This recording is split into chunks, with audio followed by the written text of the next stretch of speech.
Bonjour et bienvenue au-dessous des bibliothécaires. Aujourd'hui, j'ai un petit retour à faire sur la suite d'une série que j'avais beaucoup aimée. On vous en avait fait d'ailleurs une vidéo à plusieurs voix que vous pouvez retrouver par-ci par-là, je ne sais plus, ça se met dans l'encart de la vidéo. C'est L'Âge d'Or de Cyril Pedrosa et de Roxane Moreil. Alors oui, ça faisait un petit moment que je voulais lire le deuxième tome. La première partie m'avait énormément enthousiasmé, déjà du point de vue graphique, parce qu'il y a des inventions, il y a des idées de narration même, où les personnages se déplacent dans les cases, où on suit comme ça une narration un petit peu originale, avec des superbes planches très larges, un graphisme vraiment qui claque, très très beau, avec une palette de couleurs très riche. Une histoire un peu originale, puisque on pourrait dire que la geste médiévale se transforme en fable un petit peu sociale. Dans ce deuxième tome, c'est beaucoup plus statique. Forcément, puisqu'en fait, on commence directement, et on va y rester quasiment jusqu'à la fin, au siège du château. Donc l'héroïne assiège le château de son frère, et on va voir que cette période-là qui se met en place. Alors on aurait pu se dire c'est un petit peu statique, ça va pas marcher, mais ça fonctionne bien parce que le premier tome avait ouvert énormément de portes.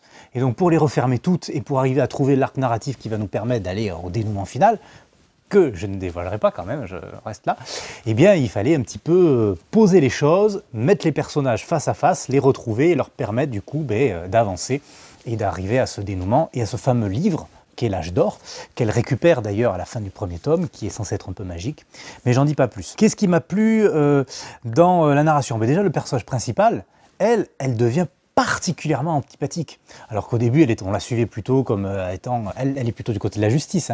Mais là, elle devient particulièrement antipathique, elle est rongée par un mal, et vraiment, le personnage s'est métamorphosé. Elle en vient même à rejeter son fidèle lieutenant qui la soutient.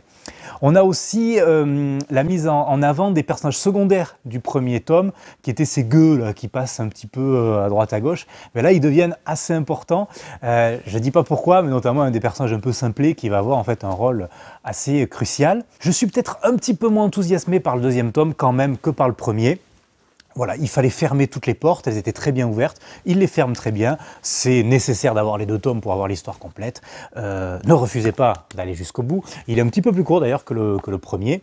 Et encore une fois, la grande force narrative, ce sont ces grandes plages de temps en temps où on cherche dans cette image tout ce qui se passe et on nous propose une narration un petit peu changeante, un petit peu nouvelle dans la bande dessinée.